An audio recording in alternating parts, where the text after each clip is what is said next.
परम धाम्नि परमेश्वरस्य स्तुति महिमा पृथ्वीमण्डले सर्वेषां शान्तिर्भवतु मानवाय च मङ्गलं शुभाशा सर्वदा।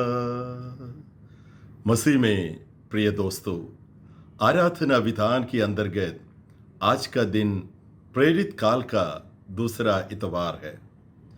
प्रेरित काल में पवित्र आत्मा से परिपूरित शिष्य संसार के विविध जगहों पर ईसा मसीह के सुसमाचार के प्रचार में किए गए अद्भुत कार्यों का स्मरण हम करते हैं। आज के कृपा तरंग को संक्षिप्त रूप में इस प्रकार कहना चाहूंगा। आत्मा के संस्पर्श से होवे उत्सव का अनुभव, आलय के गर्भगृह से होवे उमंग का बहाव, आंगन और गगन में होवे उल्लास का भाव, निर्भयता से बहने दे सर्वत्र आत्मा का प्रभाव। आत्मा से अभिषिक्त ईसाई का धर्म है कि वे सुसमाचार को दुनिया की चहुं दिशाओं में उद्घोषित किया करें।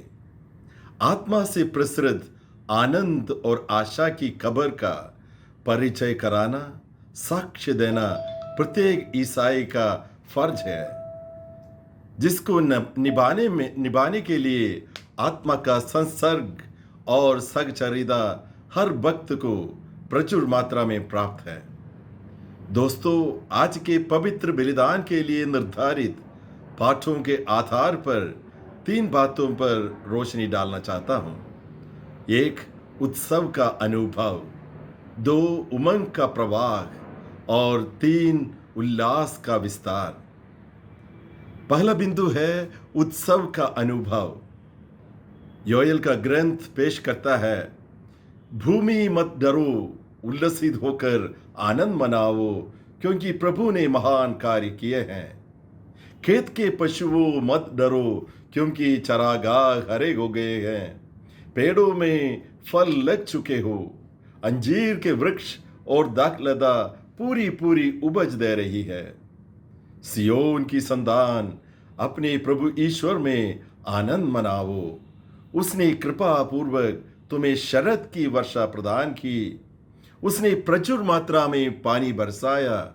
उसने पहले की तरह शरद और वसंत की वर्षा भेजी है। महोत्सव का माहौल है। वैश्विक मेला के लिए प्रभु अपने जनों को संदेश सुनाते हैं और आदेश देते हैं। समय की पूर्ति में फसल की कटाई पर किसान बहुत खुश हो जाता है और सबको उत्सव में शामिल होने के लिए बुलाता है। ठीक उसी प्रकार आत्मा से विभोर होकर सर्व चराचरों को, पशु पक्षियों को और सभी संतानों को इस आनंद के उत्सव में भाग लेने के लिए तहे दिल से आमंत्रित करते हैं। जब शिष्य आत्मा से संचालित होने लगता है, तब आनंद से आह्लादित होता है।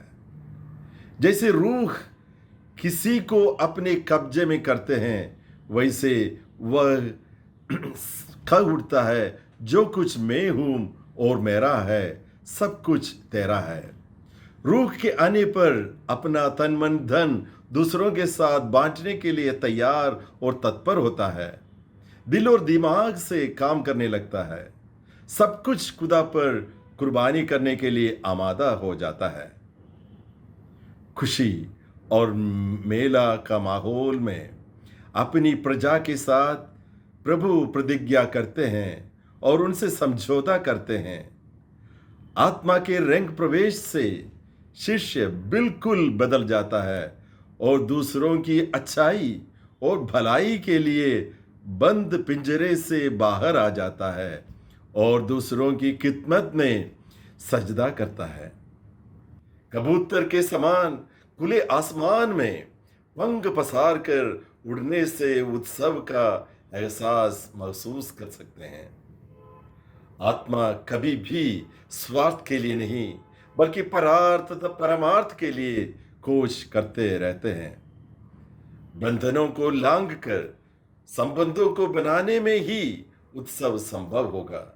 अपने को भूलने और दूसरों के ख्याल रखने से मेले का माहौल मुमकिन है। पवित्र आत्मा हमें प्यार से मजबूर करती है कि हम दूसरों की ओर प्रयाण करें। रोजाना उत्सव मनाने के लिए आमंत्रित कर रही है। प्रभु के स्वभाव के अनुसार सबों के जीवनार्थ और आनंदार्थ अपने को न्यौछावर करने के लिए, जीवन को रूपांतरित करने के लिए, उत्सव का अनुभव अपनाने के लिए आत्मा बाध्य करती है। दूसरा बिंदु है उमंग का प्रवाह। उमंग उत्सव की पहचान है। जहां उत्सव है वहां उमंग का बोलबाला है। यथा उत्सव तथा उमंग। आनंद के आत्मा को पाकर उमंग का संचार होने लगता है। आत्मा की शक्ति से शारीरिक, मानसिक, बौद्धिक, आध्यात्मिक स्तर पर यानी सर्वांगीण उमंग की लहर उमड़ने लगती है। प्रेरित चरित्र में जिक्र मिलता है कि आत्मा से पूरित और प्रभावित शिष्य पेत्रुस किसी लंगड़े को स्वास्थ्य लाभ प्रदान करते हैं। शासकों और नेताओं ने पेत्रुस से सवाल करते हैं, जिसके जवाब में पेत्रुस ने पवित्र आत्मा से परिपूर्ण होकर उनसे कहा, जनता के शासकों और नेताओं, हमने एक लंगड़े मनुष्य का उपकार किया है और आज हमसे पूछताछ की जा रही है कि ये किस तरह भला चंगा हो गया है। आप लोग और इस्राएल की सारी प्रजा ये जान ले कि ईसा मसीह नाजरी के नाम के सामर्थ्य से ये मनुष्य भला चंगा होकर आप लोगों के सामने खड़ा है। इस मौके का फायदा उठाते हुए चेले अपने प्रेरणादायक कार्य में मग्न होकर कहते हैं, समस्त संसार में दूसरा नाम नहीं दिया गया है जिसके द्वारा हमें मुक्ति मिल सकती है। ईसा मसीह से प्राप्त मुक्ति को अनायास खुशी से बखान करते हैं। उमंग के तले ईसा को साक्ष्य देना कोई कठिन प्रयत्न का फल नहीं, बल्कि एक बहाव है या प्रवाह है जिसे रोकना असंभव है। किसी फूल की सुंदरता और सुगंध के समान सुसमाचार दूसरों को आकर्षित करता तथा स्वयं ही वातावरण में फैल जाता है।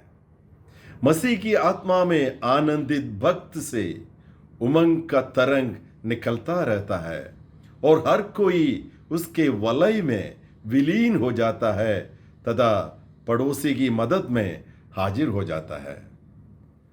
आत्मा से पवित्रीकृत सज्जन ही मसीही उमंग के प्रवाह बनकर दुनिया में साक्षी बन सकता है तथा सुसमाचार के प्रचारक, संचालक और प्रवर्तक बन सकता है। तीसरा बिंदु, उल्लास का विस्तार। आत्मा की उपस्थिति से उत्सव का उद्भव, उत्सव से उमंग और उमंग से उल्लास का विस्तार होता है। उल्लास के विस्तार के लिए अनिवार्य कार्यों पर लूकस द्वारा घोषित सुसमाचार में विवरण मिलता है। उल्लास की उत्पत्ति के लिए जरूरी है कि व्यक्तिगत तथा सामूहिक स्तर पर विश्वास, प्रेम और क्षमा का अनुभव करें। इन तत्वों को इंगित करता हुआ पापिनी स्त्री की कहानी हमारे ध्यान मनन के लिए प्रस्तुत है। फरीसी सिमोन के घर पर भोजन करते ईसा के पास पापिनी स्त्री आकर बैठती है और अपने आंसू से ईसा के चरण धोती तथा केशों से पोंछ लेती। तत्पश्चात चरणों को चूम चूम कर उन पर इत्र लगाती है। पापिनी होने के बावजूद वह स्त्री अपनी हिम्मत और मोहब्बत के वास्ते ईसा के चरण पर शरण पाती है और यद्यपि मौन भाषा में क्यों ना हो, फिर भी अपने आनंद के आंसू से ईसा के पाद प्रक्षालन करती है और अपने दिल के उल्लास को विस्तृत करने के लिए इत्र के परिमल से सिमोन के घर के माहौल को बदल देती है। पापिनी औरत के उल्लास के अनुग्रहित पलों को ईसा सही ठहराते और उसके कार्यों की तारीफ करते हैं। इतना ही नहीं, प्रभु ईसा औरत की मोहब्बत और खिदमत की तारीफ करते हुए सिमोन से कहते हैं, इसलिए मैं तुमसे कहता हूं, इसके बहुत से पाप क्षमा हो गए, क्योंकि इसने बहुत प्यार दिखाया है। कमाल की बात है, पापिनी सुगृदिनी बन जाती है। शायद वह पापिनी स्त्री भी माता मरियम के साथ अंतरतम से स्तुति गीत गाई होगी, मेरी आत्मा प्रभु का गुणगान करती है, उसने अपनी दीन दासी पर कृपा दृष्टि की है। दोस्तों, हम भी पापी हैं, परंतु आत्मा से पवित्र किए गए हैं। इसलिए सुसमाचार के उत्सव, उमंग और उल्लास के सहभागी बने। जिंदगी की राहों पर इंजील की खुशबू बनकर ईसा मसीह की गवाह बनने की प्यारी पुकार को गला लगाए।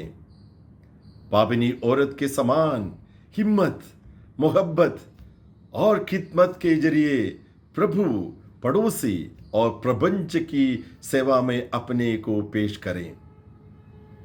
आज के मनन चिंतन को तरंगित करने के लिए, मन मंदिर में उसे प्रतिष्ठित करने के लिए और अधरों से जपने के लिए एक मंत्र को मैं एहम आप लोगों के सामने पेश करता हूं। मेरे प्रभु, मेरे ईश्वर, मेरा उल्लास मुझ पर दया कर। मेरे प्रभु, मेरे ईश्वर, मेरा उल्लास मुझ पर दया कर। आमीन।